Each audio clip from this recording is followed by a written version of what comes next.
ଏମିତି ଦିନ ଆସିଲା ମଶାଣିରେ ମଶାଣି ଚଣ୍ଡିଆ ଚାକିରି କଲା।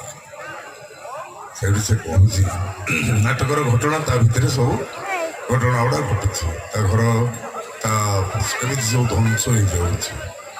ଶେଷରେ ମଶାଣି ଚଣ୍ଡିଆ କହୁଛି ହେ ଜଗନ୍ନାଥ ମତେ ମଶାଣି ଚଣ୍ଡିଆ କରିଦେଲୁନି ଯେ ଜଣେଇଦେଲୁ ଜୀବନ ଠାରୁ ମଶାଣି କେତେ ବାଟ।